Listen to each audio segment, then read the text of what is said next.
డూట్, నీకు మైసూర్ ప్యాలెస్ గురించి తెలుసా? అందరూ అనుకున్నట్టు మంచి లైటింగ్, రాయల్ బ్యూటీ ఇదంతా కాదు. కానీ behind the golden walls the haunted story ఉంది. కర్ణాటకలో మోస్ట్ ఫేమస్ ప్యాలెసే కదా. ఎగ్జాక్ట్లీ. 1897లో మైసూర్ ప్యాలెస్లో ఒక ఫైర్ యాక్సిడెంట్ జరిగింది. అప్పుడు ప్యాలెస్ని వుడెన్ స్ట్రక్చర్తో పిలిచేశారు.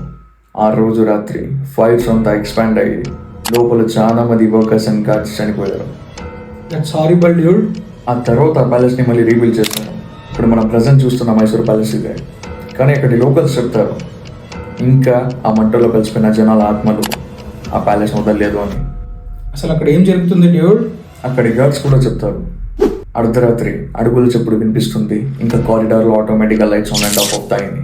అండ్ ఫైనల్లీ ఒక లేడీ వైట్ శారీలో కనిపిస్తుంది, వాక్ కూడా చేస్తూ ఉంటుందని. కానీ దగ్గరికి వెళ్ళి చూసేసరికి మాయమైపోతుందని కూడా చెప్తారు. అయితే ఇది క్లాసిక్ గోస్ట్ స్టోరీయా? ది బెస్ట్ పార్ట్ ఏంటంటే 2015లో ప్యాలెస్లో ఉన్న కారిడార్లో ఒక కెమెరాని ఫిక్స్ చేశారు. ఆ కెమెరాలో ఒక షాడో రికార్డ్ అయింది. ట్విస్ట్ ఏంటంటే ఆ రికార్డ్ అయిన 10 seconds వరకు కెమెరా ఫ్రీజ్ అయిపోయింది. మళ్ళీ రెజ్యూమ్ చేసి చూస్తే టోటలీ షాడో వానిస్డ్. వాట్? అది రియల్ ఫుటేజా? దాన్ని ఒఫీషియల్గా అయితే రిలీజ్ చేయలేదు, కానీ అక్కడ ఉన్న లోకల్స్ అండ్ గార్డ్స్ మాత్రం మేము మా కళ్ళారా చూసామని చెప్తారు. ఇంకోటి కూడా చెప్తారు, ఆ ప్యాలెస్లో శాండల్వుడ్ స్మెల్ వస్తుంది అని. అది అప్పట్లో మహారాణి వారి ఫేవరెట్ పర్ఫ్యూమ్ అని కూడా చెప్తారు. అక్కడి జనాలు ఇప్పటికీ నమ్మేది ఏంటంటే అది మహారాణి వారి విలాసం అని, ఆమె స్పిరిట్ ఇప్పటికీ ఆ ప్యాలెస్ని ప్రొటెక్ట్ చేస్తుందని చెప్పుకుంటూ ఉంటారు. ఇకపోతే ఇది హర్రర్ స్టోరీ కాదు, ఒక రాయల్ స్పిరిట్ లాగా. ఎందుకంటే ఇంతవరకు మైసూర్ ప్యాలెస్ని అది డిస్ట్రాయ్ చేయలేదని, అలాగే ఓడియా డైనాసిటీకి అది గాడ్లాగా ఉంటుందని అందరూ నమ్ముతారు.